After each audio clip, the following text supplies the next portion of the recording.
Value Investing FM, episodio 397.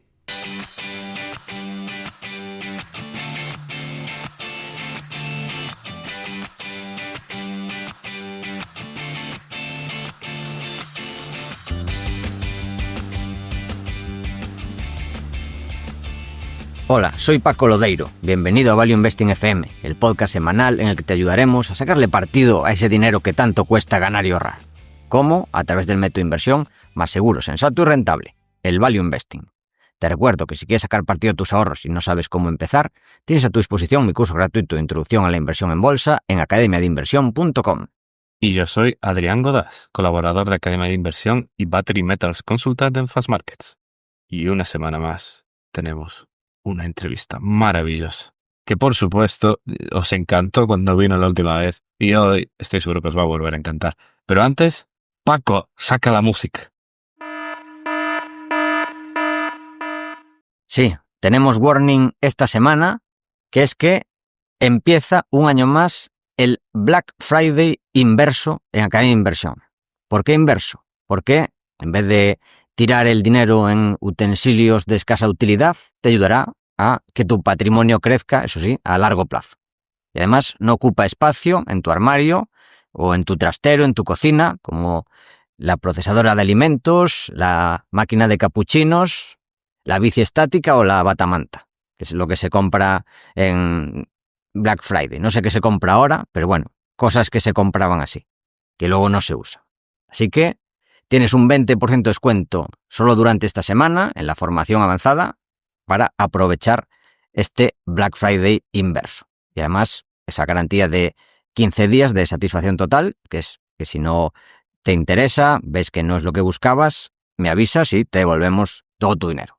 Para cualquier duda, puedes escribirme en paco@academiainversión.com o en el formulario de academiainversión.com/contacto y puedes aprovechar la oferta en academiainversión.com/avanzada.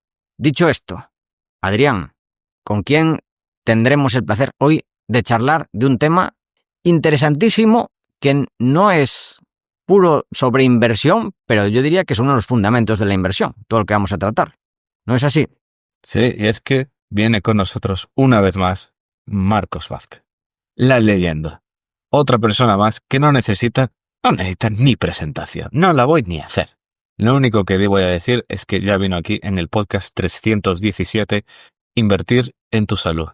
Bienvenido a Value Investing FM de nuevo, Marcos. Mil gracias por esa invitación y felicidades, chicos, por estar tan cerca de los 400, todo un logro, así que también felicidades por eso. Bueno, no sé, tú en Radio Fitness Revolucionario, ¿por cuántos vas? 460. Os llevo algunos de ventaja, pero no tantos. Sois de los pocos que estáis ahí pisándome los talones. Ahí seguiremos, a ver si celebramos los 1000 en el futuro. Seguro. Hay que, ya que estamos a medio camino, el podcast también funciona el Lindy, ¿no? Yo creo que sí. O sea, tendremos más posibilidades de seguir. Exactamente. Bueno, vamos a hablar de... El título del podcast es Invertir sabiamente y vamos a hablar de el último libro que acabas de sacar, Sabiamente. Para empezar, ¿qué te llevó a escribir Sabiamente este libro? Porque has hablado de fitness, de salud en general, de filosofía dentro del libro Invicto, que lo hemos recomendado aquí varias veces, que es filosofía, pero dentro de la filosofía yo creo que puede entrar dentro de la salud, yo lo creo firmemente. ¿Y por qué te ha llevado a este libro, a Sabiamente? Bueno, para mí, Sabiamente es como cerrar una trilogía, ¿no? Que empezó con Saludablemente, que iba sobre todo sobre cómo mantener un cerebro saludable, ¿no? Digamos que habla del hardware, porque si el cerebro no está bien, si hay neuroinflamación o no tiene los nutrientes adecuados o el oxígeno o no duerme suficiente, etcétera, pues todo lo demás va a estar mal. O sea, no vas a pensar con claridad, no vas a poder regular las emociones, etcétera. Después está Invicto, que es, como bien dices, filosófico, pero práctico, ¿no? Intenta regular más la parte emocional, te ayuda a evitar tomar decisiones emocionales, a mejorar el autodiálogo, te da herramientas para mejorar la conducta básica, ¿no? Para no procrastinar, para vencer la tentación, con ese enfoque estoico, pero en el fondo va de esto, de regulación emocional. Y todo esto es muy importante, pero me faltaba esta tercera pata más racional. O sea, una vez que tu cerebro está saludable, ese aspecto más hardware, ¿no? Una vez que desarrollas una buena regulación emocional, pues creo que me faltaba un componente de aprender a pensar mejor, a interpretar información, a entender los sesgos que tenemos que nos hacen tomar malas decisiones, desarrollar modelos mentales que nos ayudan a ver el mundo con más claridad, a interpretar todos los, ni siquiera estudios, ¿no? Sino titulares, información que vemos en las redes sociales sobre salud, pero en realidad aplican a cualquier cosa. Entonces, dado que estamos enfrentando constantemente estos grandes tsunamis de información, creo que desarrollar estrategias cognitivas para interpretar mejor esa información y tomar mejores decisiones es fundamental. Y como digo, para mí era como cerrar esta trilogía, ayudar a la gente en definitiva a tomar mejores decisiones, y creo que mejores decisiones pues van a llevar a una mejor vida. Y además, dentro de las virtudes cardinales del estoicismo, una de ellas es la sabiduría, y es la más importante porque sin ella todas las demás, igual es mejor no tener coraje si eres tonto. Correcto. Por ejemplo. O no. Por ejemplo. Emilio Duro, que si tienes un tonto en la empresa no lo motives, ¿no? No hay nada peor que un tonto motivado.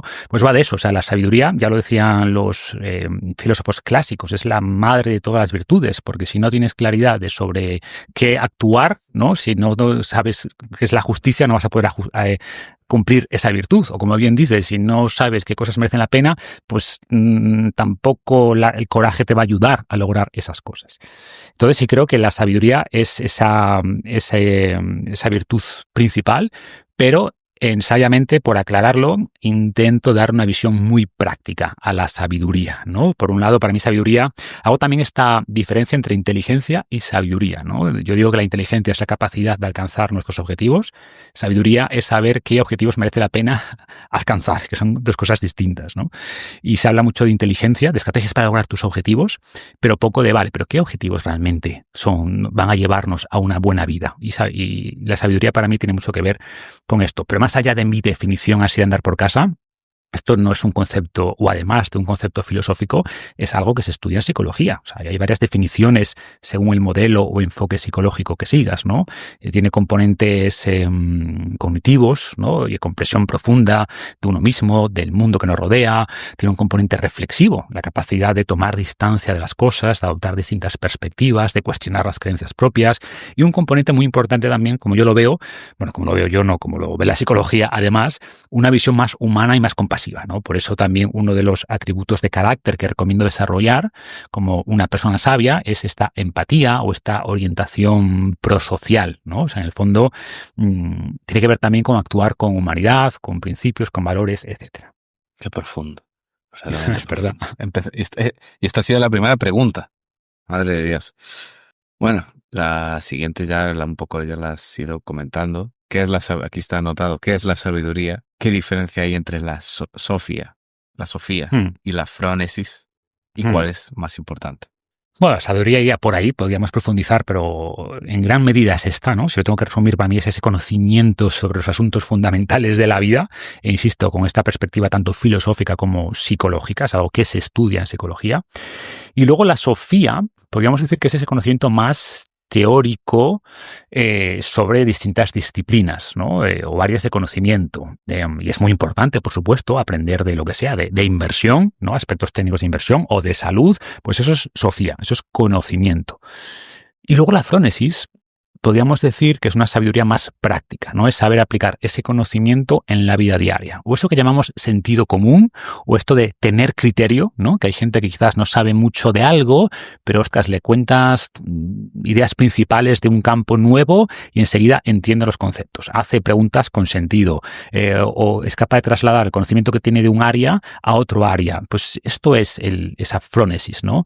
Entonces, claro, si no tienes frónesis, la sofía se queda en teoría, ¿no? Si no hay frónesis, pues al final la sofía tampoco te sirve de mucho. Es útil, es útil el conocimiento, sí, pero el frónesis sería como la capacidad de llevar esa sofía al día a día, ¿no? De poder tomar mejores decisiones, de entender mejor, de tener esa inteligencia o esa sabiduría más práctica. Iría por ahí la diferencia. ¿Y cuál crees que es más importante?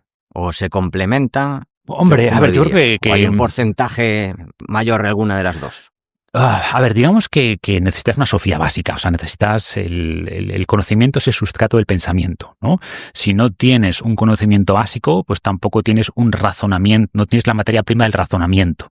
Entonces te diría y además se retroalimentan, ¿no? Porque la frónesis, esa aplicación más práctica del conocimiento que tienes, te permite adquirir más información, más conocimiento y por tanto yo diría que son un bucle de retroalimentación positiva. Pero necesitas sin duda, primero, tener conocimientos básicos de una materia, ¿no? Cuando vas a aprender algo, lo que sea, vas a aprender de inversión, pues hombre, necesitas absorber cierto conocimiento sobre ese ámbito, cuáles son los modelos mentales principales, los conceptos básicos, eso es necesario. Pero una vez que tienes los conocimientos básicos de algo, te diría que la frónesis pasa a ser más importante, ¿no? Y esto lo he vivido mucho en el ámbito laboral, en todos, ¿no? Pero había gente que igual tenía su PhD de Harvard, no sé qué, pero sí, hay mucha sofía, hay mucho título, pero hostia, la frónesis, llevar eso, convencer a clientes, ser capaz de liderar equipos, de contar historias, de hacer algo con ese conocimiento, son habilidades distintas, complementarias, pero distintas. Entonces, no quiero desmerecer la sofía, es necesario saber de un campo, por supuesto. A mí me gusta mucho este concepto del modelo T del conocimiento, ¿no? De tener profundidad de sofía sobre un campo, saber mucho de una cosa y luego tener, saber un poco de otras muchas cosas, ¿no?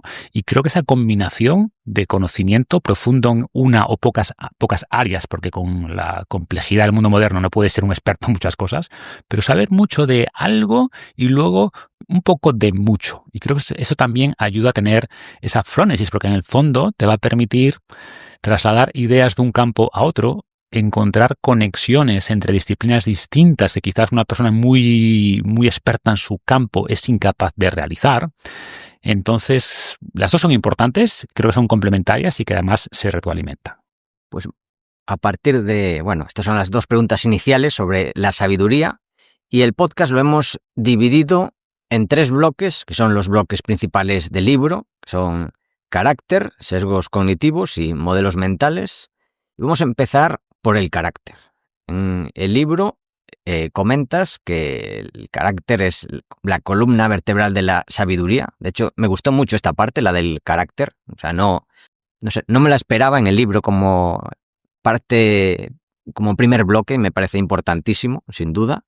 Y me gustaría saber a qué crees que se debe esta importancia del carácter en la sabiduría, que muchas veces pues no se asocia. Sí, tiene que ver con lo que decíamos antes, ¿no? Que no quería hacer un libro únicamente cómo pensar mejor y tomar mejores decisiones, sino sin una parte previa de, vale, pero ¿qué tipo de decisiones tenemos que tomar, ¿no? ¿Cómo tenemos que comportarnos? Y esto conecta mucho también con esta idea, quien haya leído Invicto, pues haya hablado de este concepto de arete, de virtud, ¿no? Entonces hago un poco también esa conexión.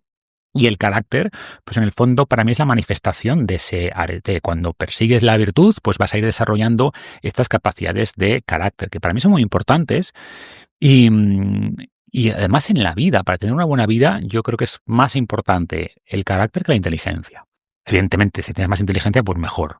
Pero la inteligencia es un rasgo bastante rígido, o sea, es difícil hacerte más inteligente, digamos que naces con cierta inteligencia, que es muy complicado que eso mejore, pero sí puedes mejorar mucho tu carácter y si desarrollas esas habilidades, esas características que explico en el libro, que de nuevo no son un invento mío, sino que esto es algo que se estudia en psicología, ¿no?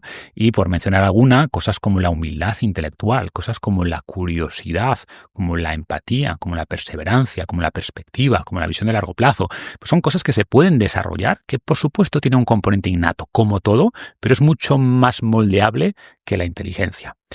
Y creo que es fundamental, porque al final si no tienes un poco de interés en desarrollar esas características, ¿no? Que es algo más profundo que la personalidad, pues seguramente todo lo que construyas por encima de eso no tenga tanto valor. Y por eso quería hacer mucho énfasis en esto del carácter. Me gusta mucho esta idea de diferenciar virtudes de currículum versus virtudes de funeral. Y no quería que el libro fuera demasiado de virtudes de currículum, ¿no? Que esta es una diferencia, creo que es David Brooks quien ha hablado de ella, me suena. Pero bueno, se refiere a que las virtudes de currículum son las que nos obsesionan, ¿no? Lo que ponemos en LinkedIn, en los currículums, tiene más que ver con éxito externo. Mientras que las virtudes de funeral pues son lo que va a decir la gente de nosotros en nuestro funeral, ¿no? Cuando en nuestro funeral, pues no creo que nadie diga, bueno, pues sí, Paco era un gran inversor que vio muy bien las tendencias, Adrián sabía mucho de minas y de metales. Seguramente no, seguramente hablen de cosas más profundas, ¿no? De lo que les hacíamos sentir, de que éramos personas que nos preocupábamos por nuestras amistades, pues ese tipo de cosas. Esas virtudes de funeral tienen mucho que ver con el carácter y creo que no podemos hablar del éxito externo si no trabajamos también en esos aspectos más ligados con ese éxito interno. Eso me ha recordado muchísimo a Dan Loeb, que es uno de los míticos de hedge funds en Estados Unidos, que puso una vez algo así como: nadie va a poner de la rentabilidad anual que has hecho en la lápida. Exacto, tal cual. ¿Y qué relación ves que tienen el ego y la pérdida de objetividad al invertir y en otras facetas de la vida? Paco, menudas preguntas, ¿eh? O sea, este es el podcast va durísimo. A ver, Va duro esto, ¿eh?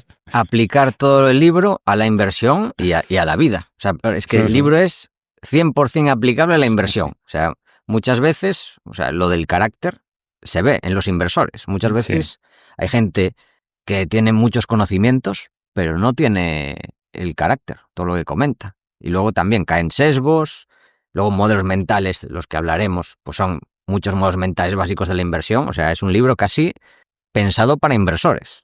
O sea, es... Me gustan los libros que son muy transversales, ¿no? Y sin duda todo esto es 100% aplicable a la inversión, por supuesto.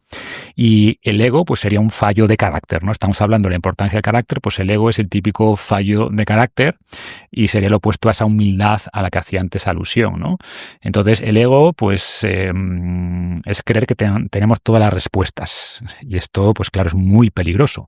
Y es peligroso además cuando las personas que tienen éxito en las primeras inversiones, ¿no? O sea, alguien que haya empezado a invertir hace pocos años, pues, ostras, muy mal lo tiene que haber hecho para no haber tenido bastantes aciertos, ¿no? Y esto puede llevar a un exceso de confianza, a un exceso de ego, a creerse infalible, a asumir, por tanto, más riesgos, y ahí vienen las grandes leches, ¿no? Entonces, bueno, pues hay que entender que es peligroso. Y por tanto la cura del ego, como decía antes, es la humildad. O sea, reconocer en este caso que el mercado es impredecible, que los errores son inevitables, que el objetivo no es acertar siempre, sino tomar mejores decisiones, sabiendo que a largo plazo eso pues seguramente haga que tengas una buena rentabilidad. Pero eso, o sea, el ego es un enemigo importante de las decisiones sabias y por tanto del éxito a largo plazo. Yo solo vuelvo a decir, empezamos durísimo, ¿eh? Me encanta, pero quiero decir, es una curva muy empinada este podcast. Pero bueno, ya está, yo no vuelvo a comentar más. Y estas son las fáciles, ¿no? Exactamente. ¿Cuál? Bueno, Marcos, comentabas al principio que la inteligencia es más difícil de entrenar, pero el carácter, en cambio, sí que se puede entrenar. Entonces, relaciono con esto. ¿Cómo puede una persona reentrenar su carácter si siente que, pues, por ejemplo, reacciona de forma impulsiva o emocional, que suele pasar mucho en la inversión y en general en la vida también? Sí, esto digamos que es un fallo concreto de carácter, ¿no? Uno hemos hablado de un exceso de ego, que sería un problema, y otro problema es esto, dejarse arrastrar demasiado por esa impulsividad, por esas emociones, que hay mucho solape, por supuesto, entre invicto y sabiamente, ¿no? Pero por intentar aterrizarlo, por no pasar un poco de la charla filosófica a la práctica aterrizada. Primero, yo creo que es importante identificar tus detonantes. O sea, intenta primero ser consciente de eso, desde luego. Soy consciente de que tomo malas decisiones, que cuando baja la bolsa, ostras, pues me duermo mal, mucha ansiedad, que sé que tendría que mantener posiciones, pero el cuerpo me pide vender o lo que sea, ¿no? Identificar qué cosas te hacen actuar mal o actuar de forma impulsiva. Bueno, pues identifica eso, ¿no? Presta atención a esas situaciones, esos pensamientos, esas sensaciones que desencadenan esas respuestas impulsivas Yo recomiendo siempre llevar un diario. Lleva un diario, registra cuándo ocurren esas cosas, qué intensidad, por qué se producen. Este concepto de nombrar o etiquetar las emociones, ¿no? En vez de sentir una marea de emociones sin diferenciar, prueba a identificar, oye, pues estoy sintiendo esto porque la bolsa ha bajado tanto, me da miedo entrar en mi cartera porque no sé qué, o siento frustración, siento miedo, siento ira, lo que sea. O sea, el hecho de nombrar las emociones le resta poder, hace que se active más la corteza prefrontal, que se inhiba un poquito en la parte más límbica, más emocional, desarrollar la capacidad de observar sin juzgar. Cuando notes esa emoción, ese miedo, pues oye, lo observas como un espectador curioso en vez de reaccionar de manera inmediata. Y luego involucrar el cuerpo, o sea, todo está relacionado, ¿no? Hablaba antes de esa trilogía, todo está relacionado. Sabemos que la respiración profunda en esos momentos de miedo o de ansiedad o de estrés, pues una respiración consciente ayuda a regular el sistema nervioso. Y luego, sin duda, más ligado con Invicto y con Sabiamente, lo que se llama reestructuración cognitiva, o sea, aprender a ir cambiando poco a poco los pensamientos, y esto es igual que el entrenamiento. Esto hay que hacerlo repetición tras repetición tras repetición, ¿no?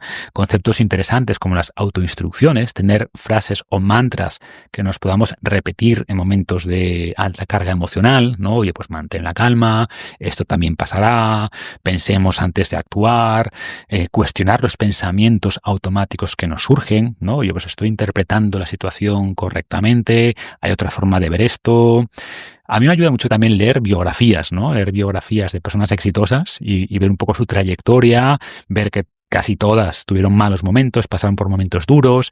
Bueno, pues también a mí me da cierta perspectiva, ¿no? Todo lo que te ayuda a desarrollar cierta perspectiva sobre tu situación suele ayudar, y luego intentar pasar lo antes posible a la resolución de problemas, que no siempre es posible, ¿no? Hay cosas que simplemente hay que atravesarlas, pero en muchos casos, si en vez de quedarte estancado en la emoción, bueno, pues dirige tu energía y tu atención a buscar soluciones. ¿Qué puedo hacer con lo que está ocurriendo? Y normalmente cuando pasas de foco de víctima, de pobrecito yo que me está ocurriendo, bueno, de un camino, pues voy a tirar por ese camino, generalmente las emociones tienden a calmarse y tu cerebro tiende a poner foco en eso que puedes hacer para mejorar tu situación, ¿no? Entonces, evidentemente, depende mucho de qué estemos hablando, pero así en general, por dar consejos prácticos, iría un poco por ahí. Sobre este tema, además de lo que has dicho de las biografías, supongo que conoces la autobiografía de Franklin, ¿no? Claro. Que le hablaba mucho de... Bueno, es que daba así como consejos como para mejorar el carácter. Que me pareció sí. muy, muy interesante. Lo leí creo que cuando tenía 15 o 16. Un tío, un personaje además muy curioso. Su vida, todo lo que hizo. Muy curioso. Franklin, bueno, era un fenómeno, un gran diplomático, un gran inventor y un ejemplo perfecto de polímata, sin duda. Pues pasamos así a la siguiente. ¿Cómo podemos mantener el equilibrio entre la humildad intelectual y la convicción necesaria para tomar decisiones de inversión? Y en otras facetas de la vida. Buena pregunta. Esto es complicado, ¿eh? Muchas veces. También se lo he leído a inversores. ¿Tú qué opinas? ¿Cómo se equilibra esto? A ver, el equilibrio entre, si lo he entendido bien, entre humildad, porque necesitas, en plan, cuando vas a invertir, y convicción. Vale, claro, sí. tienes que ser arrogante. Sí. De decir, el mercado es subnormal. Claro. Yo tengo razón. Pero a la vez ser humilde intelectualmente y decir, pero igual me equivoco. Mira, me viene a la cabeza esta frase que no sé de quién es. Ahora la buscamos, de strong convictions loosely held, ¿no? De convicciones fuertes, pero sostenidas con flexibilidad. Entonces, para mí esa parte de convicción o de convicciones fuertes es, oye, yo tomo una decisión de compra de una inversión o de venta en base a una tesis que me he currado. No es porque me chivó el taxista o mi amigo, no. He hecho un análisis profundo de la situación, me he formado una hipótesis sólida sobre los datos, sobre la empresa, sobre lo que sea, y tengo convicción sobre esto. Tomo una decisión con esta convicción porque he analizado la información y he hecho el mejor trabajo que puedo hacer con la información disponible. Y por tanto, compro o vendo o tomo una decisión de inversión con convicción. Pero aquí viene la parte de loosely held, ¿no? De sostenida con flexibilidad. Y si tu tesis, por lo que sea, porque hay un cambio de mercado, o alguna de las hipótesis que sostenías resulta que te das cuenta de que no eran correctas, pues no te aferras a esa convicción, vas ajustando, ¿no? Entonces, creo que ahí está un poco el equilibrio, en tener convicciones fuertes, y son fuertes entre comillas porque te las has trabajado, porque has hecho el esfuerzo de formarte una tesis, una hipótesis sólida, pero sostenidas con flexibilidad en el sentido de que no, ¿cómo lo digo?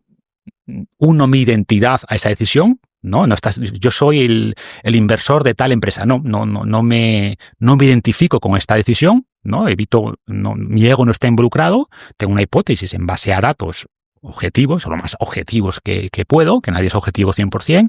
Entonces tengo esa convicción porque he hecho el esfuerzo de informarme, pero después, si los datos, las hipótesis que tenía, pues no son ciertas, o el mercado cambia, o el CEO empieza a tomar decisiones que no encajan con lo que yo pensaba, pues mantengo el derecho me mantengo siempre abierto a cambiar de opinión. Creo que ahí iría un poco ese equilibrio.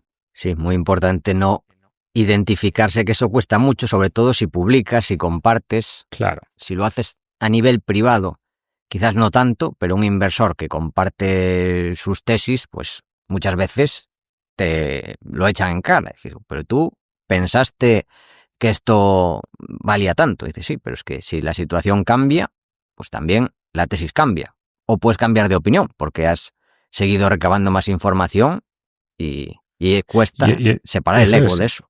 Y eso es clave, ¿no? Creo que fue a Keynes, ¿no? Que él estaba con sus predicciones de cuándo iba a pasar la gran crisis y él iba cambiando de opinión y decía, pero bueno, vamos a ver, tú, ¿cómo es esto, no? Y él, oye, yo cuando cambien los datos, cambio de opinión. ¿Y tú qué haces, no? Bueno, pues es eso, o sea, cambiar de opinión, aunque está mal visto, es señal de una persona con humildad intelectual y con honestidad intelectual, ¿no? Y yo siempre hago esta pregunta, si tú no has cambiado, ¿en qué has cambiado de opinión en los últimos 3 años, por decir algo? Y si no has cambiado de opinión en nada, eso pinta mal, es una señal de que tampoco has aprendido nada o de que estás demasiado identificado con tus posiciones o con tus opiniones, y eso en general es una señal preocupante. Bueno, y para terminar este bloque de carácter, en tu experiencia personal, ¿hay alguna práctica o hábito que te haya ayudado especialmente a fortalecer esta parte, el carácter? Bueno, o sea, yo creo que la reflexión... Bueno, o sea, primero, como decía antes, ¿no? Creo que lo físico y lo cognitivo están mucho más unidos de lo que pensamos. Entonces yo creo que el entrenamiento físico y obligarte a superar la incomodidad ayuda, ¿no? Esa parte creo que al final también se fortalece un poco el carácter a través de ser un poquito más... no sé cómo decirlo, riguroso con el cuerpo, ¿no? De exigir también un poco al cuerpo. Y luego, pues, cosas como la escritura, ¿no? Un poco reflexionar sobre las decisiones que tomas, cuáles son los drivers de esas decisiones, y quizás lo más importante, pues, pensar quién quiero ser, ¿no? Cómo quiero ser recordado, esas virtudes de funeral que decíamos antes. Entonces también es importante ese equilibrio, ¿no? Entre que no te importe demasiado lo que piensen de ti, tener un poco esa independencia intelectual, pero a su vez que te importe el ejemplo que das a los demás, ¿no? Iría un poco por ahí. Y creo que cuando pensamos, oye, ¿qué persona quiero ser? ¿Qué quiero que opinen de mí? ¿Cómo quiero ser recordado? ¿Cuál es mi legado en este sentido? Pues a mí me ayuda a fortalecer mi carácter o a intentar trabajar esos aspectos.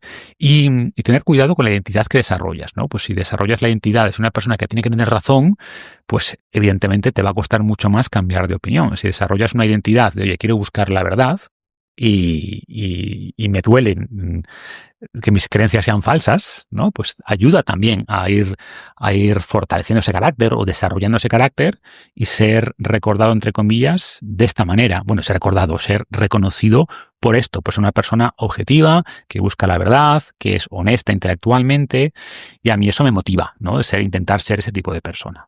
Pues pasamos así a los sesgos cognitivos, tema del que no se ha hablado absolutamente nada en los últimos 10 años.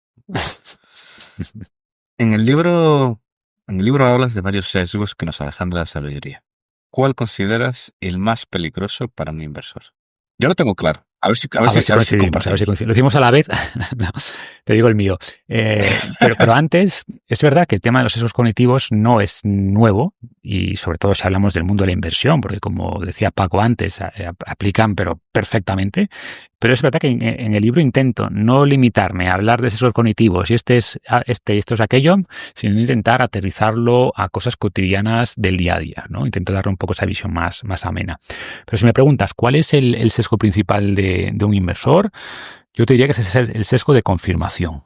El sesgo de confirmación, formar una hipótesis, y además no siempre es una buena hipótesis o una hipótesis bien trabajada, y a partir de ahí, pues buscar información que valida lo que creo y rechazar lo contrario, ¿no? Y es un enemigo invisible y peligroso que nos lleva al autoengaño en todos los ámbitos de la vida.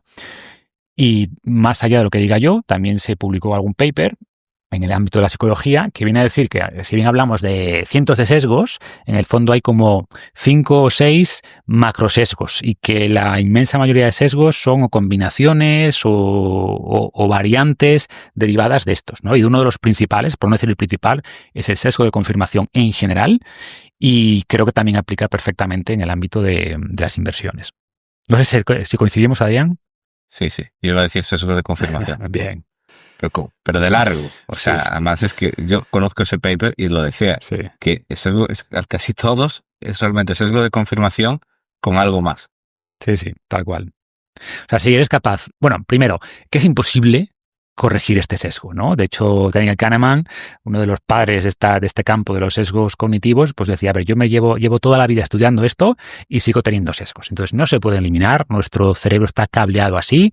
Yo hago el símil de que los sesgos son como ilusiones cognitivas, ¿no? Que no las puedes eliminar. Es como las típicas ilusiones ópticas, que aunque sepas que algo es así, que hay dos cuadrados que son iguales, o aunque sepas que la longitud de las dos flechas o de las dos líneas es la misma, aunque una apunta hacia afuera y otra hacia adentro, tú no puedes dejar de ver las líneas de distinta longitud. No puedes dejar de verlas, aunque sepas intelectualmente que son iguales. Pues aquí pasa un poco lo mismo. Aunque conozcas los sesgos, tu cerebro no puede dejar de ver que tengo razón. Aunque sí, sé que todos tenemos este sesgo de confirmación, pero sigo pensando que yo tengo la razón, ¿no? Pero bueno, creo que al menos ser consciente de ellos y buscar datos ahí fuera que refuten las hipótesis o nuestras creencias sigue siendo algo muy válido, y quien haga el esfuerzo de hacer eso, pues seguramente termine tomando mejores decisiones y viviendo con menos creencias equivocadas. ¿Y se te ocurre alguna estrategia más para reducir el impacto de los sesgos sin paralizar la acción? Bueno, no va de paralizar la acción, ¿no? Pero tiene que ver con, antes de tomar una acción, decir, vale, voy a tomar esta decisión en base a estos datos, pero primero déjame buscar opiniones contrarias. En vez de pensar que la gente que tiene una opinión diferente es estúpida o que no sabe de qué habla, voy a preguntar. Busquemos opiniones contrarias de gente que no sea idealmente de mi bando, ¿no? Crea también reglas previas, ¿no? Por ejemplo, si compro algo, vale, pues estas son mis creencias, pero si me equivoco, si pasa esto y esto, voy a vender. Independientemente de, no voy a aferrarme a mis creencias, sino si pasa esto, que no es lo que yo creo, o esto, pues voy a vender o a comprar, lo que sea, ¿no? Entonces, la clave para mí es, en vez de, o sea, es invertir esta tendencia natural, que es a buscar información que confirma mis ideas, al revés. Cuando vemos algo que contradice lo que yo pienso, en vez de tender a rechazarlo, seguro que ese dato no está bien, prestarle más atención a esas excepciones. Esto no encaja con lo que yo pienso, bueno, pues voy a prestarle más atención a esto. ¿No? Oblígate a argumentar el caso contrario, ¿no? Si creo que Nvidia va a seguir subiendo, o al revés, creo que Nvidia ya ha tocado techo y que va a bajar, bueno, ¿qué argumentaría alguien que piensa lo contrario que yo? ¿En qué cosas me fijaría? Que quizás no me estoy fijando yo, porque yo solo me fijo en los datos que dicen que Nvidia ya no va a subir más, ¿no? ¿O qué tendría que ocurrir para que Nvidia siguiera subiendo y para que esta burbuja, entre comillas, si es que es burbuja, que no lo sé, de la inteligencia artificial siga subiendo? Bueno, pues, ¿qué tendría que ocurrir? Y hay señales de que eso pueda estar ocurriendo. Y luego me gusta mucho esta idea del equipo rojo o del abogado del diablo, ¿no?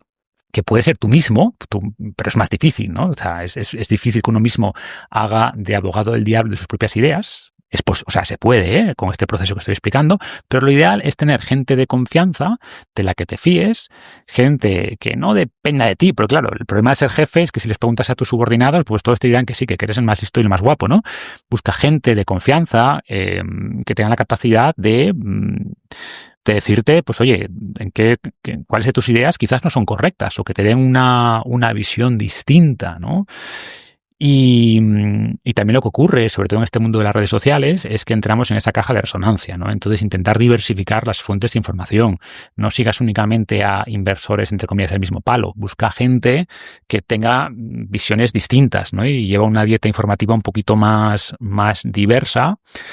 Entonces, bueno, iría por ahí, ¿no? Y en definitiva, el resumen de todo es ponte a más ideas y cuestiona las creencias. Busca los datos, la información que contradiga o que no necesariamente valide tus ideas. De hecho, Charlie Munger decía que antes de discutir con una persona que pensaba diferente, él se obligaba a conocer mejor la parte contraria que la otra persona para poder debatirla. Y con relación a lo que dices del abogado del diablo, si no tienes a una persona de confianza que te ayude, porque claro, eso requiere un trabajo, siempre puedes utilizar tu modelo de IA de confianza. Que el problema de estos modelos es que tienen que ser muy psicofantes. Tienden justamente, la IA también peca bastante de confirmar tus ideas, ¿no? Pues yo pienso que tal, pienso que, ¿cómo ves que me tiro un trozo? ¡Oh, qué buena idea has tenido! O sea, de hecho, ahí yo tengo como parte de mis instrucciones por custom, ¿no?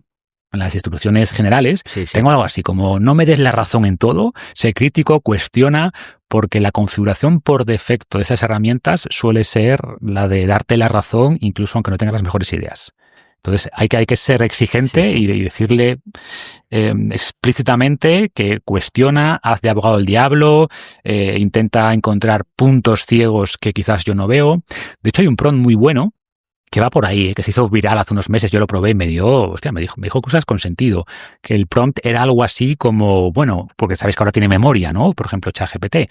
Bueno, pues a partir de todos mis chats, de todo no sé qué, pues dime 3 cosas sobre mí que quizás son puntos ciegos y que quizás tal, sé duro, sé crítico, sé no sé qué, y ostras, soltó cosas, no me acuerdo, podía mirarlo, lo tengo por ahí, pero ese tipo de prompts, o sea, tienen que ser prompts con estas instrucciones muy precisas de, oye, haz de abogado del diablo, cuestiona, encuentre puntos ciegos, porque si no la tendencia natural de estos modelos suele ser más de adulación y darte la razón en todo.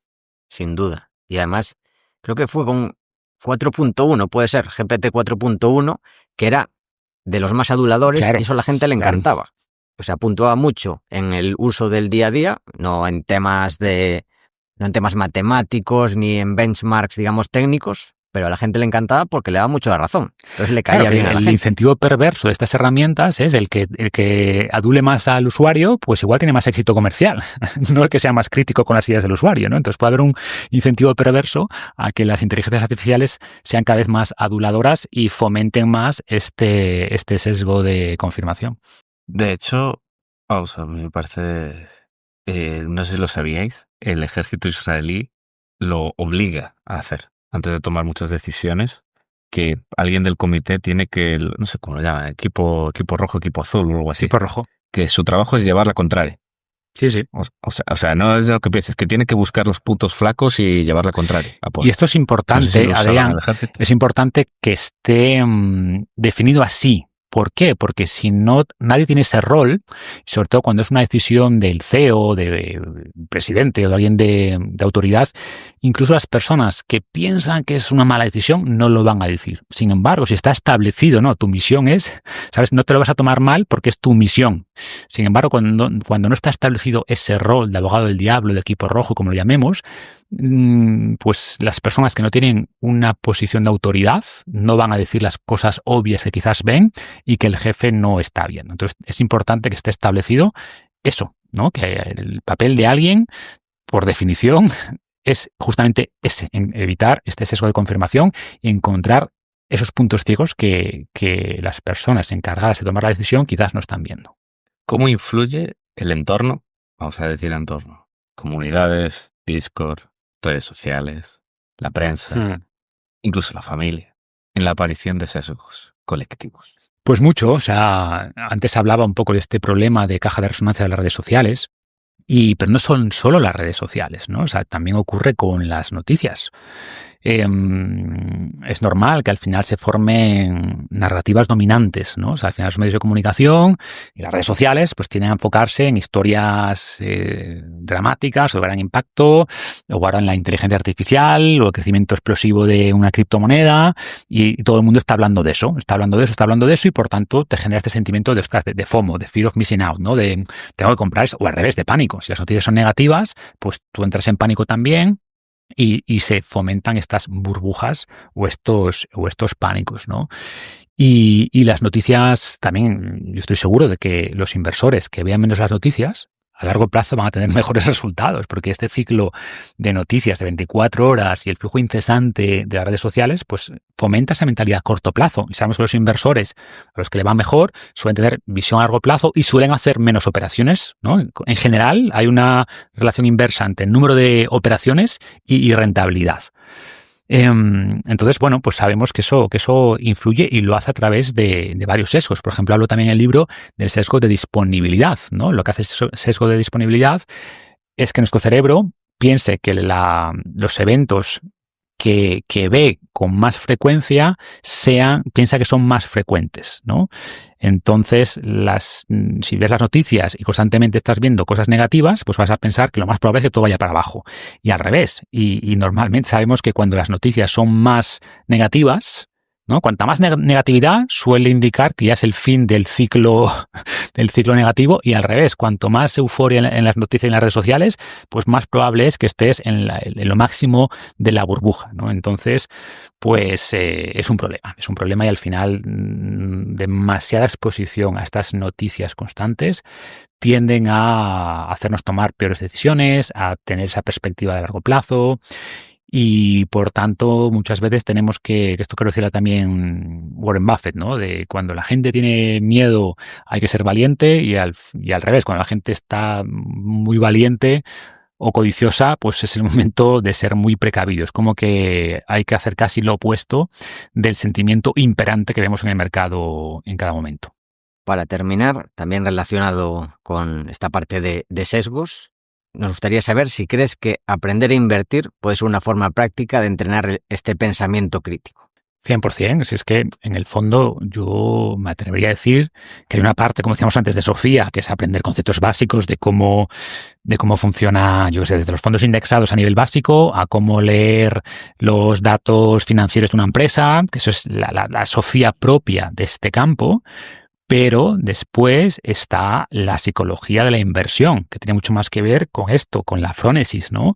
Está el libro de Morgan Housel, que tuvo tanto éxito, la psicología del dinero, justamente porque no habla de hojas de cálculo, habla de lo que suele hacer que la gente pierda dinero o no le vaya bien a nivel financiero de inversiones a largo plazo. Y son aspectos ligados con la psicología, ligados con caer en estos sesgos cognitivos y en otros distintos, ¿no? De darle más importancia al estatus que a la libertad, o bueno, múltiples factores, ¿no? O más importancia al ego. Pero diría que pocas cosas, como decías al principio, Paco, están más relacionadas con los sesgos cognitivos que la inversión. O sea, al final invertir te obliga a enfrentarte a la incertidumbre, a tus emociones, a tus errores. Es una escuela práctica de humildad, de razonamiento probabilístico. Entonces, 100%. O sea, trabajar tus sesgos y desarrollar modelos mentales te va a hacer mejor inversor. Y aprender a invertir y aprender los conceptos básicos de la inversión, pues en el fondo es un entrenamiento también para evitar caer en estos sesgos. Pasamos así, Paco, ¿te parece al siguiente bloque? Venga, dale. Que son los modelos mentales, que va un poco también siguiendo estas líneas. Y, a ver, estoy seguro que la mitad de la gente que me escucha está familiarizada con este concepto, pero ¿qué son los modelos mentales y cómo pueden ayudar a un inversor a pensar con más claridad? Sí, es algo muy conocido en el mundo de la inversión, porque el propio Charlie Munger pues hablaba mucho de esto, ¿no? Él proponía desarrollar este lattice work o una celosía de modelos mentales, ¿no? Modelos mentales de diversas disciplinas, desde la economía, la psicología, la física, la historia, y luego conectarlos entre ellos, ¿no? ¿Qué son los modelos mentales? Pues básicamente son atajos cognitivos para entender mejor el mundo. El ejemplo más evidente es el mapa, ¿no? El mapa no es la realidad. De hecho, todos los modelos mentales están equivocados, son incompletos, pero los buenos son útiles.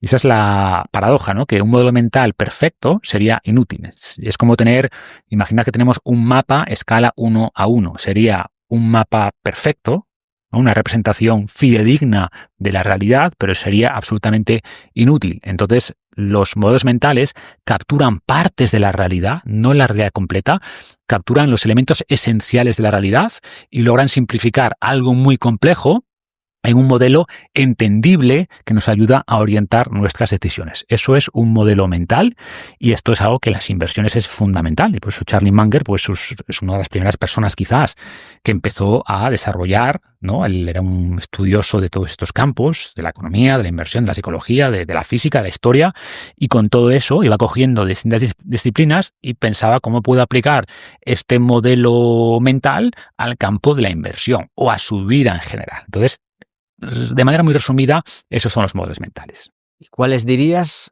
Es que hay muchos en el libro, o sea es difícil elegir. ¿Qué modelos mentales consideras fundamentales para un inversor racional? Estoy mirando aquí, es que... Bueno, responde tú, porque sería difícil elegir. A ver, aquí voy a innovar poco, o sea, aquí vamos a dejar a que los expertos nos guíen, ¿no? Y Charlie Munger, bueno, Warren Buffett, pues hablan, por ejemplo, mucho de esto del círculo de competencia, ¿no? Es decir, oye, juega en tu terreno. Al final, cuanto más te alejes de tu círculo de competencia, de las cosas que entiendes con cierta profundidad, más probable es que cometas errores. Por supuesto, con el tiempo, intenta que ese círculo de competencia, pues, sea más grande. Y a veces, para aprender, tienes que salir un poco de tu círculo de competencia, pero tienes que saber cuándo estás dentro y cuándo estás fuera. Eso es importante. O si vas a invertir en algo que no es tu círculo de competencia, pues ten más cuidado porque entiende que la probabilidad de cometer un error es mayor, ¿no? Entonces, si operas dentro de ese círculo de competencia, pues vas a reducir bastante el riesgo de cometer errores que si inviertes en modelos, o industrias o en empresas que no conoces, ¿vale? Entonces, ese concepto creo que es importante. Ligado con esto está el margen de seguridad, ¿no? Que es ese colchón contra la incertidumbre. O sea, al final invertir es tomar decisiones con información incompleta. Bueno, pues si eres capaz de encontrar empresas que aunque tus análisis, tu hipótesis esté equivocada en un 30, 40, 50%, incluso así es probable que esa inversión sea rentable, bueno, pues invierte en eso, sino en una empresa donde tu hipótesis pues te da solo un margen del 10%, ¿no? Tiene que ver un poco con esto. Y esta idea que también planteaba Munger, ¿no? de la inversión, ¿no? De pensar al revés para evitar errores, que a veces no es tanto de tener la idea brillante, sino evitar la estupidez, ¿no? O sea, es decir, tener una idea genial es muy difícil, pero si soy capaz de tener ideas normales, incluso mediocres, de manera constante y evito las grandes equivocaciones, pues seguramente me va a ir razonablemente bien, ¿no? Esta idea de que si mi inversión baja un 50%, pues no es suficiente con que suba un 50% para recuperar. Bueno, pues evita perder dinero, ¿no? Si pierdes poco dinero, pues vas a estar mucho más expuesto a la subida o al upside. O también decía que es un poco distinto, pero me viene a la cabeza ahora, lo que decía, creo que era Jeff Bezos, ¿no? Esto de que a veces nos obsesionamos pensando qué va a ser lo nuevo, qué va a ser lo nuevo, la tecnología que va a aparecer, cuando lo que tenemos que pensar es qué no va a cambiar. ¿Qué no va a cambiar? Y centrarnos en empresas que trabajan eso, ¿qué no va a cambiar? Y Jeff Bezos decía, bueno, pues estoy seguro que los clientes dentro de 10, 15 años van a seguir queriendo precios baratos, que las cosas les lleguen rápido a su casa, que tengan una gran opción de cosas a elegir. Bueno, pues hagamos eso, ¿no? Y no nos preocupemos tanto de qué cosas van a cambiar, sino de cuáles van a seguir igual. O está este libro de Morgan Housel, que el último fue del arte de gastar, ¿no? El anterior, Same as Ever, ¿no? Lo que tiene que ver con eso, ¿qué no va a cambiar? Y creo que eso tiene que ver mucho con la sabiduría. La sabiduría es conocimiento atemporal, conocimiento que no va a cambiar, que va a ser igual de útil. Que era igual de útil hace 2000 años que hoy, que dentro de 2000 años. Buscamos ese conocimiento que no va a cambiar. Y luego lo típico, ¿no? Creo que el pensamiento de segundo nivel. Estoy aquí, he abierto el libro, estoy viendo cosas que tengan sentido. El pensamiento de segundo orden, ¿no? De ir más allá de lo obvio. Muchas veces nos quedamos en, bueno, si pasa esto, pues ocurre esto. Vale, pero ¿y si ocurre eso? ¿Qué es lo siguiente? ¿Qué va a pasar después de esto? Tener esa capacidad de no pensar solo en la siguiente jugada, ¿no? Esto es como un jugador de ajedrez que piensa 5 jugadas por delante, pues le va a ir mejor que uno que solo piensa 2 jugadas por delante. Bueno, pues intentemos mirar 5 niveles por delante. Es verdad que cuanto más te alejas, más difícil. Y sobre todo en un mundo tan cambiante, es imposible pensar a 5 años, yo creo. Bueno, imposible no, pero es muy difícil, ¿no? Bueno, pero al menos no pienses en los próximos 3 meses, ¿sabes? Piensa un poquito más a largo plazo, crea hipótesis razonables sobre esos cambios y no te quedes solo con la siguiente jugada, ¿no? Y bueno, pues hay muchas cosas más que podríamos hablar, pero por mencionar algunas relevantes iría por ahí. ¿Y cuál te parece el más infravalorado por la mayoría de la gente? Más infravalorado. Quizás el más difícil es este que estoy comentando ahora, ¿no? Este pensamiento de segundo orden, porque es muy fácil ver el efecto inmediato de algo, pero es mucho más difícil ver el que viene después de ese y el que viene después de ese. Y al final es como un árbol que se va abriendo con más ramificaciones, y a veces nos cuesta entender esto, ¿no? Que lo que parece bueno ahora pues puede ser malo dentro de un tiempo y al revés. Y también conecta con la perspectiva del tiempo, con la capacidad de tener paciencia también. Y quizás sería ese. Y para terminar con modelos mentales, ¿cuál es el que te ha resultado a ti más útil, en tu vida personal o financiera? Pero si quieres decir uno, o el que quieras de los dos, o uno para cada uno. A ver, quizás esta idea que comentaba antes, ¿no? De no cometer grandes errores. La inversión de problemas, ¿no? En vez de pensar qué debo hacer para petarla y que me vaya excelente, bueno, qué debo evitar para fracasar, ¿no? ¿Cómo suele fracasar la gente en las inversiones, en los negocios, en la vida? Y bueno, pues evita hacer eso, que creo que también lo decía Charlie Munger, ¿no? Bueno, pues si evitas el alcohol, creo que él también hablaba de las mujeres, sí, ¿no? El alcohol, mujeres, drogas, bueno, ya tienes mucho ganado, ¿no? Y luego haces esto, aquello, pues a mí eso siempre me ha guiado, ¿no? O sea, ¿cuáles son las cosas principales que suelen hacer que la gente no tenga una buena vida? Bueno, pues evita eso. Y si en el resto de ámbitos de tu vida tomas decisiones razonablemente buenas, seguramente te va a ir mejor que la mayoría. Joan, sí. Hoy. Adrián. No, te iba a contar que hoy me acordé mucho de Munger, porque justo estuve con una persona que me contó que habían hecho una inversión forestal en Brasil y bueno, fue una historia espectacular. En plan, el trustee que vigilaba las inversiones forestales murió en extrañas circunstancias, la mujer se quedó todo, ahora están en litigios. Y me acordé de Munger. Y digo, cuánta sabiduría. Invirtieron fuera de su círculo de competencia, ¿no? Sí. Entre el círculo de competencia y no sé cómo llamarlo, los jinetes de la ruina. El apocalipsis. Sí, es imposible escapar. Sí, pues yo esperaría que yo añadiría uno más que también comentas en el libro, que para mí es clave, que mucha gente no es consciente, tiene que verlo en un Excel porque no se lo cree, que es el interés compuesto. Que también lo comentas. Sí, quizás el más evidente, ¿no? Tan evidente se me ha pasado, sí. Pero sí, evidentemente esa idea del interés compuesto es una de las primeras cosas, ¿no? En cualquier libro de inversión, de esa idea, que luego en la vida real es un poquito más complejo, pero sin duda, esa capacidad ya no solo de ganar dinero de tu capital inicial, sino de intereses sobre los intereses, y como eso coge velocidad con el tiempo, y los que llevamos tiempo ya en este juego lo vemos, ¿no? Como al principio, el interés compuesto no se termina de ver, y cuando ya acumulas cierto capital y sobre todo cuando tienes años muy buenos de rentabilidad, que evidentemente ayuda mucho, pues como las cantidades que ganas cada año de esos intereses acumulados, pues al final crea esa curva exponencial. Sí, es muy difícil para el cerebro humano entender la exponencialidad en general, de todo en general. Y o sea, cuesta imaginarlo. Estamos acostumbrados a sumar, restar, multiplicar y dividir, pero la exponencialidad cuesta ver cómo crece algo. Cuesta porque, claro, evolucionamos en un mundo lineal, ¿no? Donde no había muchas cosas exponenciales. Y ahora la economía es exponencial o puede ser exponencial. Y es cierto que nos cuesta entender esas magnitudes de cómo algo que se dobla, por ejemplo, pues crece muy, muy rápido, ¿no? Creo que está este juego, entre comillas, de qué prefieres, $1 millón o no sé si empieza con un centavo Sí, o algo yo creo así, que sí. ¿no? O un centavo que se dobla cada día. Pues tú dices, hombre, $1 millón. Bueno, pues si eliges el centavo que se dobla cada día, pues vas a tener, no sé, pero más de $1 millón. Sí, Que cuesta durante un mes, sí, durante un mes. Es decir, que parece absolutamente ilógico, pero cuando haces las matemáticas, pues evidentemente, pues salen los números así.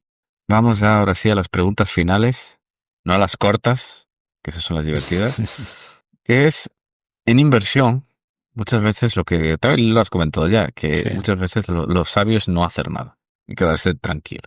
¿Por qué cuesta tanto ejercer la paciencia o la inacción inteligente? Bueno, pues yo creo que hay muchas cosas, ¿no? A veces por no quedar mal, o que tengo que hacer algo. Creo que hay estudios en los porteros, por ejemplo, que los porteros que si no hicieran nada, se quedasen en el medio de la portería, pararían más penaltis que tirándose. Pero claro, queda feo que te tire un penalti que no vaya al medio y que no te tires, ¿no? Entonces tú, como portero, te tiras, aunque estadísticamente, a largo plazo, pararías más penaltis si no hicieras nada. Pero nos cuesta mucho no hacer nada, ¿no? Al final valoramos a las personas por lo que hacen, por su acción, por tomar mucha acción. Pero es verdad, o sea, al final, si tomas decisiones razonablemente buenas y les das tiempo a que ocurra ese interés compuesto, que es de lo que hablábamos ahora, pues te va a ir razonablemente bien. Y al final, cuando compras y vendes constantemente, pues seguramente tengas peores resultados. Y aquí hay sesgo que se llama, ¿no? Sesgo de acción, de hecho se llama así. Tenemos esta tendencia a preferir la acción sobre la inacción y sobre todo cuando hay incertidumbre, ¿no? Porque, como decía antes, por un lado, actuar nos da cierto sentimiento de control y eso en muchas ocasiones está bien. Si tienes ansiedad, pues actuar ayuda a reducir esa ansiedad. Pero claro, cuando actuar es comprar o vender, simplemente para reducir ese sentimiento, ¿no? Para reducir la ansiedad, pues compro o vendo, pues al final, aunque te dé una cierta ilusión de control, lo más probable es que estés tomando una mala decisión, si no hay un buen razonamiento detrás. Luego conecta también con lo que creo que nombré antes del FOMO, ¿no? De ese miedo a perderse algo. Entonces, si tienes ese bombardeo constante de noticias sobre acciones calientes, éxitos rápidos y la gente alardeando ahí con su Lamborghini en las redes sociales, pues tú también quieres actuar.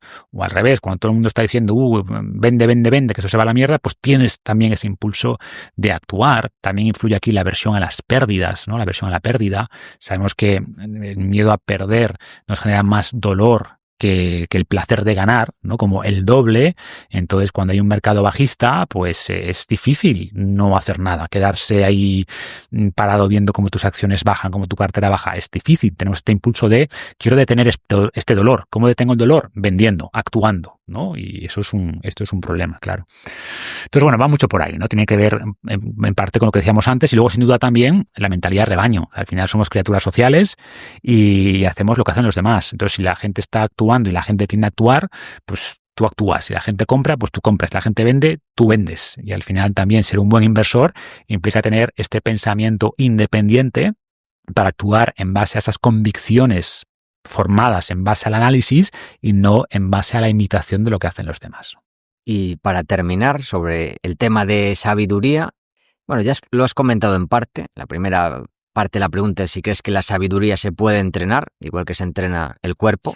Yo, esto básicamente lo has respondido. Yo creo que la mejor forma... Bueno, ¿cómo empezar? Voy a responder yo esta primera parte, que es con el libro Sabiamente, que ya lo tenéis ahí. O sea, es una buena forma de empezar. Tú no lo ibas a decir tan claramente, prefiero decirlo yo, pero seguro que hay otras formas de empezar. Y una sugerencia, ¿para cuándo un programa de entrenamiento de mente en fitness revolucionario? Que yo estoy, Adrián y yo, con el Strong VO, más yo que Adrián. Ajá. Eso es cierto también. Ahora se pondrá con él. Me lo creo, no me escondo.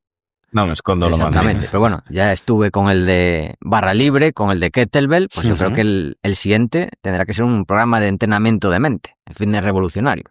Puede ser, puede ser. A ver, de hecho, como decía antes, lo he mencionado 2 veces, pero sabemos que una forma de mejorar la forma en la que pensamos, valga la redundancia, es con la actividad física. O sea, la actividad física sabemos que aumenta el riego sanguíneo del cerebro, la oxigenación del cerebro, eleva el BDNF, que es un lubricante neuronal. Entonces, ojo, que el hecho en sí de entrenar, de hacer actividad física, a ver si así convencemos a Adrián a hacer Strong VO, no, pues eso en sí hace que pensemos con más claridad, con más sabiduría. Entonces, la actividad física en sí ayuda. Y entonces, punto 1 va por aquí, ¿no? Trabaja la parte física. Y después, justo mañana publicaré un vídeo. Hay datos muy preocupantes, ¿no? Con la adopción de las nuevas tecnologías, que se está viendo que estamos perdiendo la capacidad de cosas básicas de prestar atención. Mucha gente me lo dice, que es que me cuesta leer.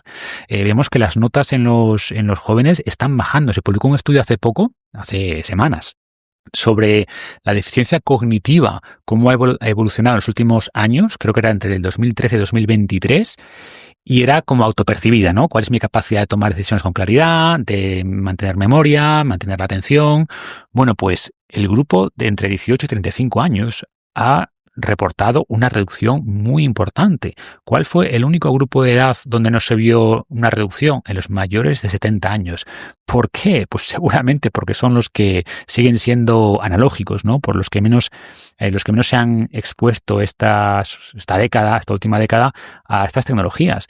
Entonces, mi hipótesis es que igual que las máquinas han atrofiado nuestros músculos, ¿no? Que los trabajos actuales son mucho más sedentarios, mucho menos demandantes a nivel muscular que los de hace 50, 100 años, y por tanto el músculo se ha atrofiado y tenemos que ir a gimnasios a entrenarlo, pues creo que estas tecnologías van a atrofiar o están atrofiando ya nuestros cerebros, ¿no? Cuando le preguntamos a ChatGPT, sintetízame esta información en vez de leerla, y ahora escribe un reporte en base a esto, en vez de hacer yo el esfuerzo mental de escribirlo, pues ya hay estudios que indican que esto hace que el cerebro, entre comillas, se atrofie, y que quizás por tanto tengamos que recurrir a un programa de fin de revolucionario donde tengas, bueno, pues ahora sin ChatGPT y sin tecnología, sintetiza estas 50 páginas. Y ahora sin ChatGPT escribe un informe desde cero, enfréntate a la página en blanco. Quizás eso sea necesario a futuro, gimnasios de la mente, porque nuestros trabajos pues ya sea un poco mover papeles, ¿no? Le pregunto a ChatGPT una cosa, la envío para allá, la recibo aquí, pero ya el trabajo duro cognitivo que ahora hacemos los humanos lo vamos a delegar. Y esta delegación cognitiva y este sedentarismo cognitivo pues puede hacer que esto sea necesario, que necesitemos realmente espacios donde vamos a entrenar la mente para evitar que se atrofie. Entonces suena un poquito distópico, pero los estudios apuntan en esta línea, que estamos perdiendo capacidades cognitivas. Un profesor universitario me lo comentó, que él notaba que cada año las últimas 2 décadas veía que los alumnos iban a peor, cada vez eran más tontos, lo dijo así claramente. Sí, y tiene datos para sustentar esa idea. ¿Sabéis? Conocéis el efecto Flynn, supongo, ¿no? Que es que durante el último siglo, sí, pues cada década había que ir actualizando el cociente intelectual, ¿no? Digamos, sí, porque la gente se hacía más inteligente. Y bueno, pues los últimos 15 años parece que está el efecto Flynn inverso, o sea, que hay que corregirlo hacia la baja, porque las puntuaciones, ya no solo en aspectos básicos académicos de matemáticas, físicas, sino cosas de pensamiento básico, pues hay una involución, ¿no? Que, a ver, como en todo, hay muchos factores, ¿no? También hemos atravesado el COVID, pero incluso se veía antes del COVID, ¿eh? También es verdad que aquí había un problema que se está intentando corregir, que es que se pensaba que las tecnologías en las aulas iban a ser fantásticas, ¿no? Cada niño con su tablet. Bueno, pues se ha visto que es mucho mejor que el niño lea un libro físico y haga el esfuerzo de escribir en papel, ¿no? Y que en algunos ensayos que se han hecho ahora recientemente, donde se retira esa tecnología de las aulas y volvemos al papel en vez de a la tablet, pues que mejoran algunos de estos resultados académicos, menos tablets es menos distracciones. Entonces, hay muchos factores, sin duda, pero sí creo que nos hemos pasado de frenada con muchas cosas también a nivel de educación, ¿no? Sin meternos en temas polémicos, pues como que se le da menos importancia a las cosas duras, ¿no? Y mucho más, no, que los niños aprendan lo que les apetece. Y es que a los niños, si les obligamos a hacer deberes, eso es malísimo. O si les corregimos con boli rojo, esto no puede ser, porque esto les puede generar un trauma. O todas las opiniones son válidas. Bueno, como que ha habido... que quizás la educación antes era demasiado dura, ¿no? Esto de la letra entra con sangre y estas cosas, pero nos hemos pasado al otro extremo, de no hay que poner notas, pues si ponemos notas se pueden traumar. Pues todo como cosas un poquito más cualitativas, de progresa adecuadamente, expresa su identidad. Todo, bueno, hay muchos factores, insisto, pero sí hay al menos datos preocupantes sobre esa pérdida de capacidades cognitivas básicas y peor y menos conocimiento de cosas de la... ¿Quién me lo decía esto? Un profesor hace poco me decía, es que no recuerdo en qué edad, no recuerdo a qué edad se aprenden las tablas de multiplicar, pero era como que 3 años después de que nosotros en nuestra generación nos aprendiésemos las tablas de multiplicar, pues no sabían las tablas de multiplicar. Y hay un poco ha habido también una campaña contra la memorización, ¿no? Como que ahora ya memorizar no es importante. Claro que es importante. O sea, necesitas, como decía antes, conocimiento básico. El conocimiento es el sustrato del pensamiento. Si tú no sabes memorizar, o no tienes en este caso, no tienes en tu cabeza tablas de multiplicar, no vas a ser bueno matemáticamente, porque necesitas esas tablas, necesitas saber cuánto es 7 por 6. Y si esa información no te viene rápido a la cabeza, no vas a ser bueno en matemáticas. Entonces, bueno, estamos saliéndonos un poco del tema, pero sí creo que... No, pero lo que gusta, lo que mola. Exacto, vamos aquí al hueso. Sí creo que, bueno, en resumen, que sí es algo a lo que se le tiene que prestar atención.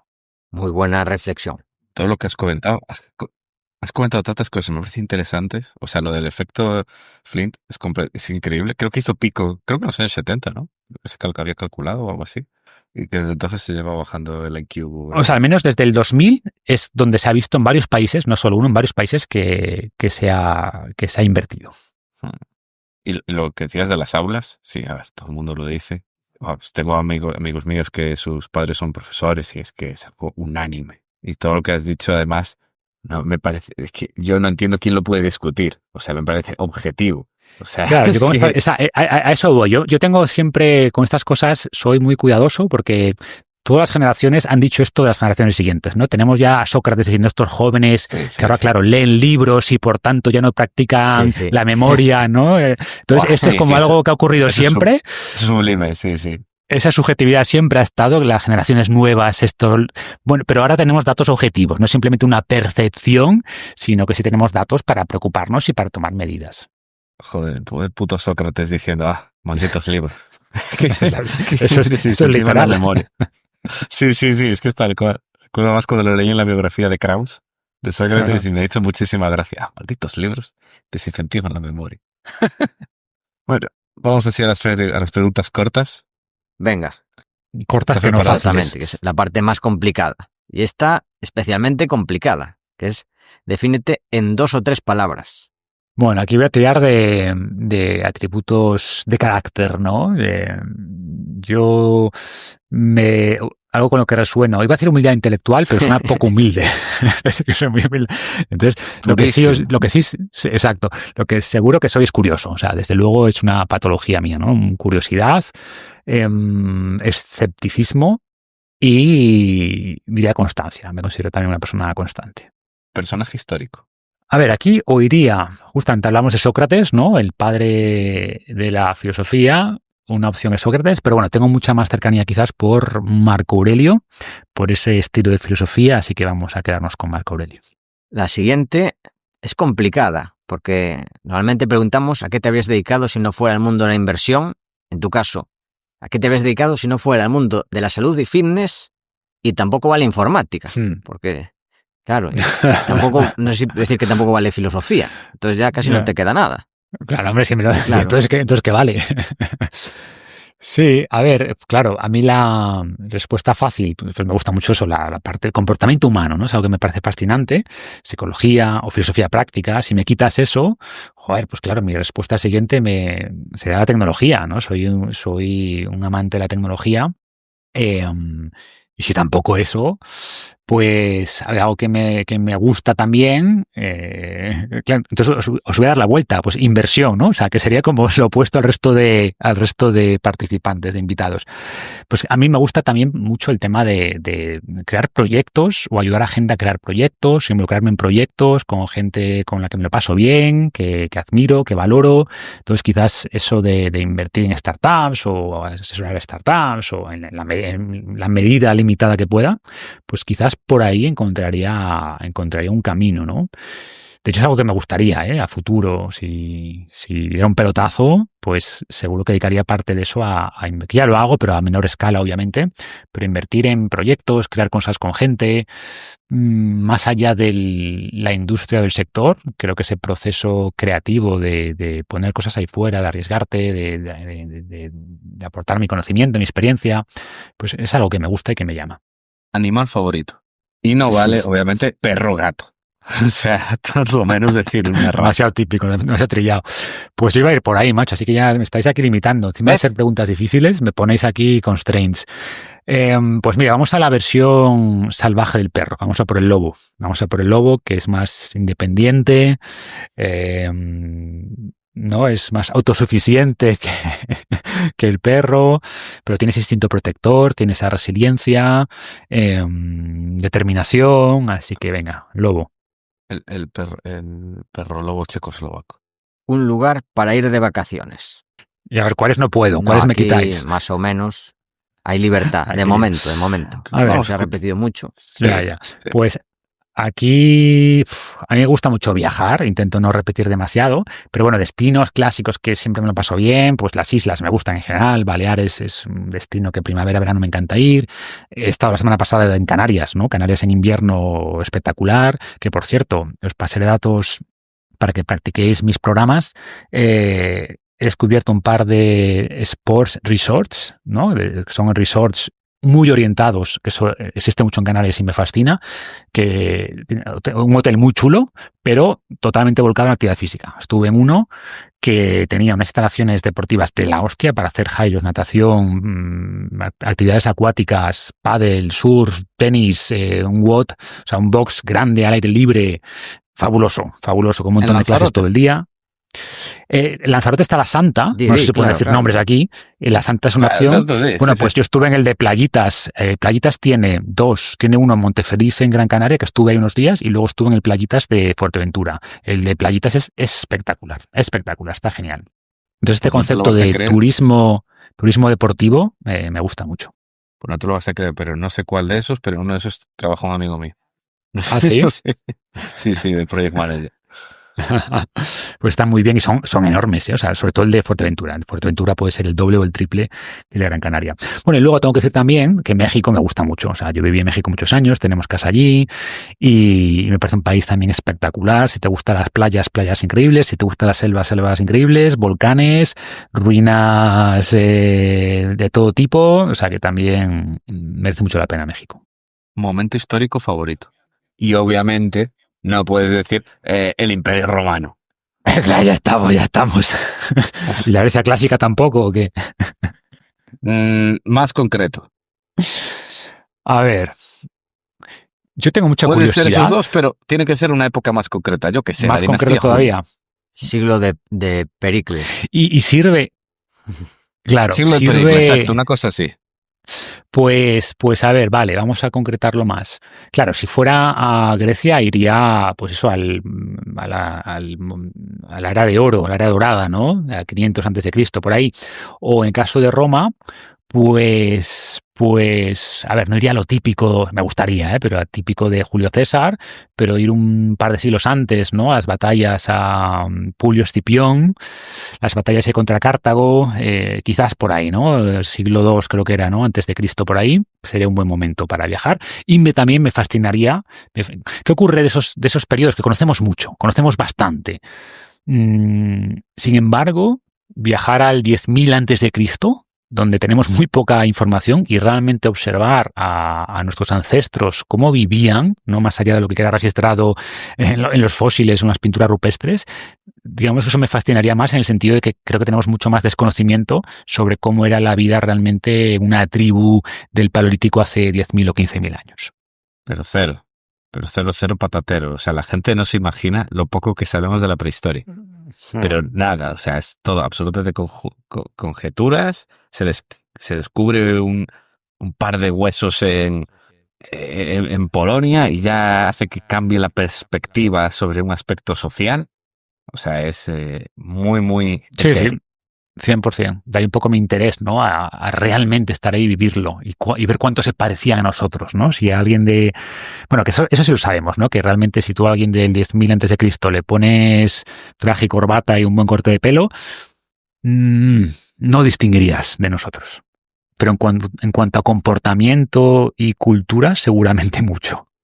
Y lo que hemos perdido por el camino. O sea, yo es algo que intento no pensar, pero cada vez que pienso en el incendio de la biblioteca de Alejandría, me deprimo, pero me deprimo duramente. O sea, estoy unas buenas horas triste hasta que se me olvida.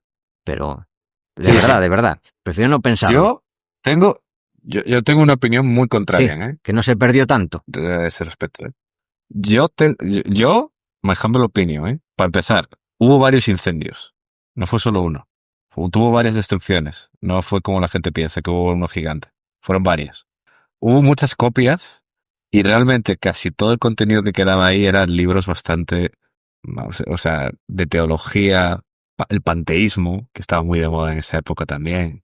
O sea, mi very contrarian take, que además se lo leía a varios historiadores, es que no se perdió tanto. Tan heavy como para... No, que solo había papiros románticos y literatura basura, ¿no?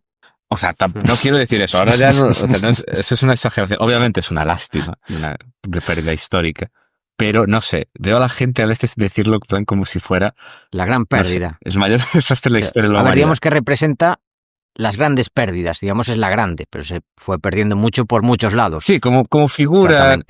Sí, como figura, como paradigma, sí. Pero ya te digo, yo he leído historiadores y realmente no es tan bestia como puede dar a parecer. Sí. A mí, por ejemplo, me da... este libro... Digo, el libro de Irene Vallejo, de El infinito en un junco, que habla un poco también, bueno, habla de muchas cosas. Sí, lo comentaste tú, Adrián. Top libros favoritos. Sí, es de mis libros favoritos. Ese año creo que lo leí en el 23, que es de mis libros favoritos. O sea, es... pues a ver, el título. Ahí entiendo que se le da importancia, ¿no? A esa idea un poco de intentar centralizar el conocimiento de todo. Pero bueno, sí, como todo. Al final sabemos menos de la historia en general de lo que pensamos que sabemos. Sí, no, es igualmente. Sí, eso fue... Es solo mi opinión bastante contraria al respecto. Pero sí que obviamente fue una gran pérdida. Y sobre todo el valor simbólico. Y relacionado con esto, ya la última pregunta corta, puse un libro de temática no relacionada con el fitness, o bueno, con temática, es que no sé decir con qué no relacionada, pero bueno, que te haya marcado, puedes decir uno general, si no sé, los que quieras, o de temáticas así no tan mainstream, digamos, no sé. No sé, mainstream. Bueno, barra libre, el que quieras aquí, venga, ya te hemos cerrado mucho, aquí elige. Puedes decir 2 o 3, incluso si quieres decir alguno de fitness, también vale.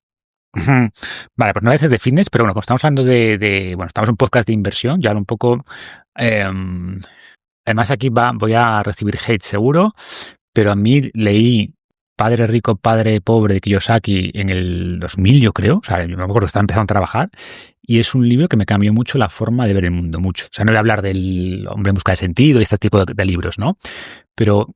ese libro, digamos, yo tenía una visión de las finanzas muy, muy distintas y ese fue uno de los pocos libros que me hizo entender cosas que luego he aplicado en mi vida y que me han ayudado mucho. Más allá de que hay un montón de tonterías en el libro, de lo que queráis, ¿no? Que es verdad, evidentemente, quizás no sea el libro que recomendaría, pero es un libro que a mí me ayudó a... O sea, que incluye modelos mentales, ligado con lo que decimos, no, modelos mentales de los cuadrantes, sí.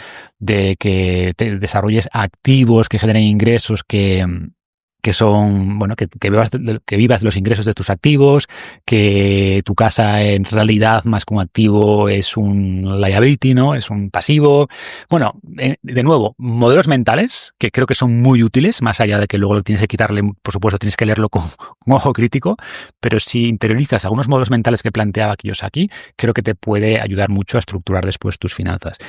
Pero quizás como mejor libro, que a mí me gustó mucho, que supongo que conocéis, el del Simple Path to Wealth, que supongo que estará en español, ¿no? El camino simple hacia la riqueza, de J.L. Collins. Es un libro más reciente, que igual tiene 10 años o una cosa así. Y creo que es un libro muy sencillo, pero va en esta línea de lo que decíamos antes, ¿no? De, ostras, que para que te vaya bien a nivel de inversiones, economía, finanzas, no tienes que ser un genio, no hace falta que seas Warren Buffett, ¿no? Que en el fondo es no hacer grandes cagadas y tomar decisiones razonablemente buenas y, por supuesto, darle tiempo. Entonces ese libro también me gustó y también influyó bastante en cómo veo las finanzas y las inversiones así más pasivas. La verdad es que el Padre Rico, Padre Pobre es lo que dices. Pues hay que leerlo con pensamiento crítico, hay que tener mucho cuidado con Kiyosaki en general, sí. O sea, como personaje es un tío 100%. Peligroso, exactamente, para muchas cosas, pero tiene algunas pocas cosas tan bien explicadas que ha hecho muchísimo bien, pero sin duda. O sea, debe ser de las personas que más bien ha hecho, curiosamente, para la persona que es. O sea, hay que separar la persona de alguno de lo que dice. Claro. Hay unas cosas que dice que los ha dicho muy bien. Eso es. Y no solo lo ha dicho muy bien, sino es que ha llegado a muchísima gente, que eso también es muy importante. Porque puedes explicar algo muy bien y que se lo has explicado a tus allegados, que está muy bien para ellos. Pero él ha conseguido llegar a todo el mundo. Sí, tiene ese mérito y también esa advertencia que cuidado con muchas cosas que ha hecho, predicciones que ha hecho que han sido absolutamente equivocadas, pero de nuevo, hay ciertos modelos mentales que plantea que tienen mucho sentido y que pueden ayudar a entender mejor las finanzas. Muy bien. Y ahora sí, las 2 preguntas finales. Estas sí que son finales de verdad. ¿Qué has aprendido este último año? ¿Qué ha aprendido en cuanto a cosas que haya estudiado o pregunta abierta? ¿Qué has aprendido? Que puede ser que hayas estudiado o que hayas aprendido por experiencia o pues abierta, 100%. A ver, te diría que como tú, Paco, ¿no? Que llevo ya unos añitos, 2-3 añitos muy centrado en aprender inteligencia artificial y cómo todas estas tecnologías pueden ayudarnos y soy un apasionado de lo que está ocurriendo en todo este campo. Y cambiando mucho del tema, también he aprendido mucho, algo que me genera mucha curiosidad desde también hace varios años y este último año he puesto más foco porque voy a hacer algunos experimentos, todo el tema ligado a psicodélicos, a drogas psicodélicas. Es un mundo fascinante con un potencial terapéutico enorme y más allá de terapéutico, de exploración un poco del conocimiento y del mundo y del universo en general. Tenemos aquí temas más espirituales, hablaremos un día con calma, pero sí he estado en varios foros, he estado con gente que sabe mucho de esto y quiero profundizar en todo este mundo y divulgar con cuidado, con el cuidado que requiere, pero es un mundo fascinante. Que todo este tema se cortó la investigación, si no me equivoco, en los años 60 por Nixon, porque la gente se hacía pacifista, se hacía hippie. The Summer of Love, ¿no? Sí, bueno, también porque había un uso recreativo totalmente descontrolado y evidentemente esto tiene sus peligros, bueno, ¿no? Simplificando un poco. Pero sí, ahora simplificando un poco, pero sí. Sí. Pero ahora está el renacimiento psicodélico y yo estuve hace poco en un congreso, ya no un congreso clandestino por ahí como era antes, sino en el Colegio de Médicos de Madrid, con psiquiatras reputados. O sea, es un tema que ya está saliendo, pues eso, de la clandestinidad al mainstream. Y con lo bueno y con lo malo que esto puede tener, ¿no? Pero es un tema muy interesante y lo dicho, que he estado intentando aprender mucho de cara a divulgar de eso de manera responsable. Y la última, ahora sí, para terminar, ¿qué estás intentando aprender actualmente? Bueno, pues aquí puedo dar una pregunta un poco cambiando, ya no hablar de la Sofía, ¿no? De esa parte más de conocimiento técnico concreto, sino aquí pues te diría que a intentar vivir un poquito más despacio, con más presencia. El próximo año cumpliré 50 y quiero darle cierto simbolismo, ¿no? O sea, cuando cumplí 40, la verdad que lo cumplí ni fu ni fa, o sea, que no le di no hice ningún tipo de reflexión porque no sentía que fuera un momento vital, pero creo que con los 50 como que sí, como que tengo esa necesidad y hay libros, ¿no? Hay un libro que es también de David Brooks, La segunda montaña, de Second Mountain, ¿no? Que habla un poco de, oye, tu primera parte de la vida pues igual está más centrada en ti y en el éxito externo y en no sé qué, pero te das cuenta de que, bueno, que eso te llena lo que te llena, y luego ahí, cuando te das cuenta de eso, pues puedes empezar a pensar en la segunda montaña, ¿no? En la esencia de una vida con sentido, con otro tipo de intereses, compromisos. Entonces son cosas a las que le estoy dando vueltas, ¿no? Aprendiendo un poco de eso, de cómo se puede abordar eso de una manera un poquito racional y con cierto mapa de territorio para escalar esa segunda montaña. Así que bueno, estoy dando vueltas a ese tipo de cosas para los próximos años. Pues muchísimas gracias con esta última reflexión, que muchos también de nuestros oyentes, más que nada porque sabemos que están en ese rango de edad, o estamos en ese rango de edad, nos estamos haciendo este paso del Ecuador. Así que después de esa reflexión... Mucho ánimo. Exactamente.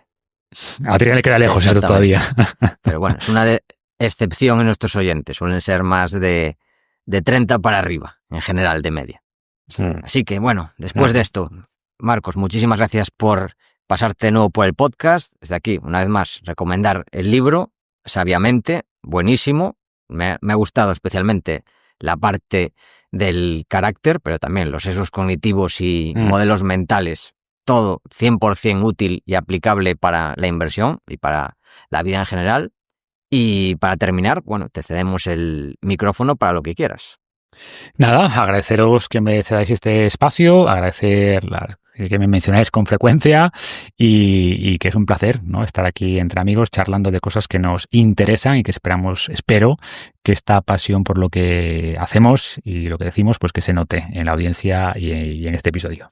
Si tenéis ganas de más, ya sabéis, podéis ir al episodio 317, donde hablamos de invertir en tu salud. Y para terminar, también relacionado con esto, con el warning, Adrián, en la formación avanzada, hizo varios cursos sobre sesgos cognitivos y modelos mentales, que los tenéis ahí incluidos en la formación avanzada. O sea, donde exploramos muchos aplicados o aplicables a la inversión e incluso algunos que no. Así que, ya sabéis, esta semana tenéis un año más el Black Friday inverso y con ello un 20% en la formación avanzada. Y podéis acceder en academiainversión.com/avanzada, o para cualquier duda, pues escribirme a paco@academiainversión.com o en el formulario de academiainversión.com/contacto. Por mi parte, nada más que añadir. Adrián, ¿quieres añadir algo más? No siento más. Pues esto ha sido todo. Hasta la semana que viene. Como siempre, si te ha gustado, te animamos a darle el like, el me gusta o como se llame en la plataforma que escuchas, a compartirlo, ya que ayudarás a que este podcast siga existiendo y siga creciendo. Desde aquí, Paco y yo nos despedimos. Que el valor te acompañe.